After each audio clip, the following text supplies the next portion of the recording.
Hello, in this video we're going to show you how to pay your bills that are outstanding from your suppliers in QuickBooks Online.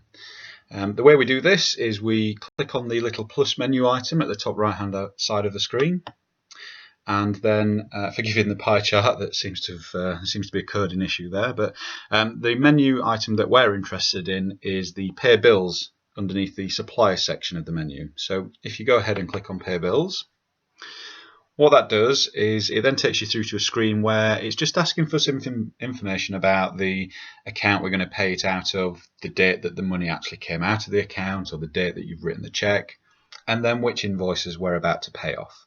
So if we work through slowly, first thing is payment account. In this demo account there are only two. It's the business account that I'm interested in here, but if you had 2, 3, 4, 5 different accounts, credit cards, etc. You can just select them from this menu. But in this instance, we've paid some money out of the main business account, so I'm going to select that one. Then it asks for the date that this happened. So it may be that you're just looking at your bank statements now. So I'm actually going to say, instead of it happening today, we're going to say this happened on the 30th of August.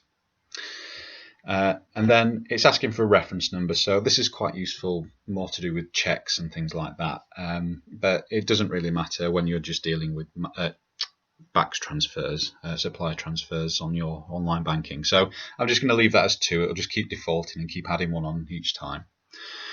Then it's just interested in which invoices we've gone ahead and paid, so we can either select them all by this little box here and said, it's added them all up for us and said, oh, there's £3,788 coming out of the bank account on the 30th of August.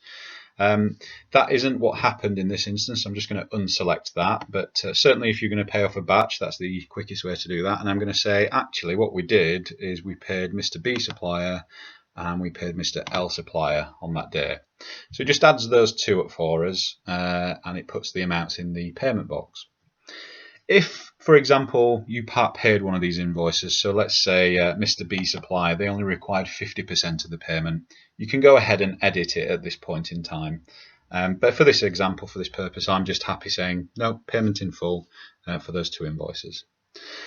So all that's left to do then is click on Save at the bottom, and that's effectively gone and put in a bank payment onto your bank account in QuickBooks.